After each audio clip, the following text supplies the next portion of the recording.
Yooyaa arga fuunee hordoftoonni yuutuubii koo akkam jirtu nagaa keessanii ani nagaa koodhaa galata waaqayyoo isin akkam jirtu warroonni sabskiraayib naa gootan maatii koo taatan guddaa galatoomaa ulfaadhaa isiniin jechuun jaalladhaa galatoomaa ammas jabaadhaa sabskiraayib naa godhaa laayik sheerii naa godhaa akkasumaan hiriyoota keessaniif sheerii godhaa. Yeroo baay'ee waa'ee rifeensa irratti kanan hojjedhu kanan eegales yuutuubii kana sababuma kanaadha haaraadhas immoo sheerinaaf godhaa isiniin jedha guddaa galatoomaa. Har'a waan dibataa qabadhee dhufee toon taane haala itti rifeensa keenya sirreeffannudha kanan qabadhee dhufee innis ani rifeensa koo kana duraa akkas miti jechuudha kun dheeraadha jechuu koo futuun taane garuu gabaabaa ture rifeensi koo kana caalaa gabaabaa ture dibadhee faayidaa isaa waan an argeefidha jechuudha.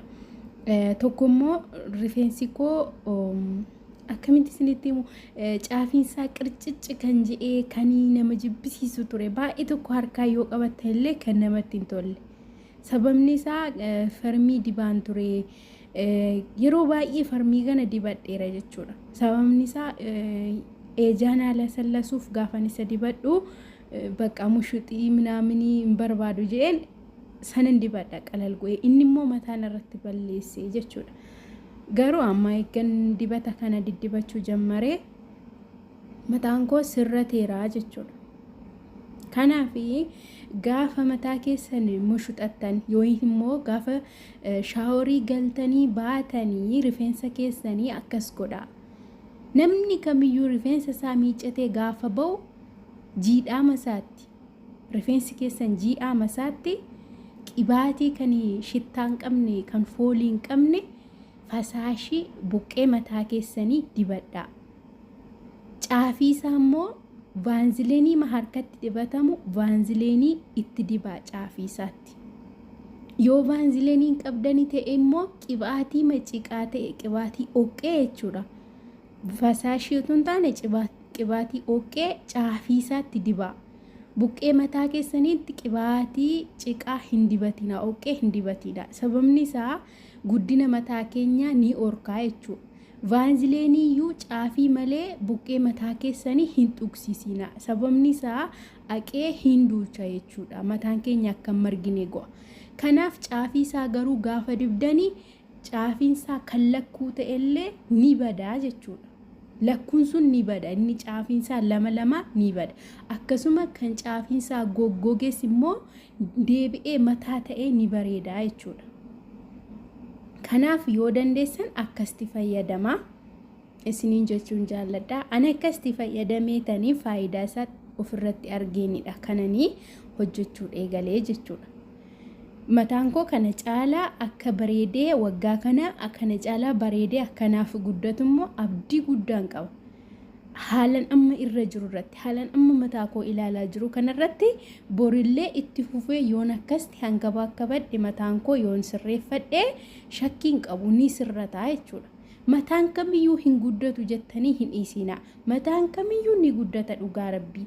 Erga mataan koo kan koo dabalee wajjaansaa erga mataan koo lasallaseetii hannama kamiyyuu waan guddachuu dhabuu fi hin qabu sababa biraa hin qabu jechuudha. Kanaaf ni guddata hundumti keessanuu itti fayyadamaa. Ani faayidaa isaa waan hin argeef itti fayyadamaa obboloota koo. Wiigii biturra mataa keessan isa noormaalii kan qabdan sirreeffachuu isiniif wayya. Dhugaa rabbii isa isiniif wayya. Ani baay'ee tokko hin gammadee dhugaa rabbii baay'ee tokko hin gammadee akkasti mataan koo wazii gu'atee akkas bareedu isaatti das na ja'a. Maaliif mataan tokko beektu akkasumatti kan ijaan yeroo laaltan nama jibbisiisu nama dabbaru hin jiru mataan koo akkas ture jechuudha. Sababa farmiifna amma garuu galata waaqayyoo naaf sirratee jira. Kana caalaa kanaaf sirratullee abdii guutuun qaba. Asumarraan immoo mataan koo gaafan tokkosu wajjaansaa han amma jirurra hin dabalaa jechuudha. Han amma jirurra ni dabala wajjaansaa. Garuu yoo hin tokkofamne immoo hin marammarama jechuudha. Hin dadacha. Mataan tokko akkasidha. Mataan tokko immoo otuman tokkofamiin iyyuu akkasumatti laxxi je'ee kan gadi dheeratu jira mataan jechuudha. Kanaaf wajjaansaa galata waaqayyo hamma amman akka bakka buujammaretti bareedaadha jechuudha.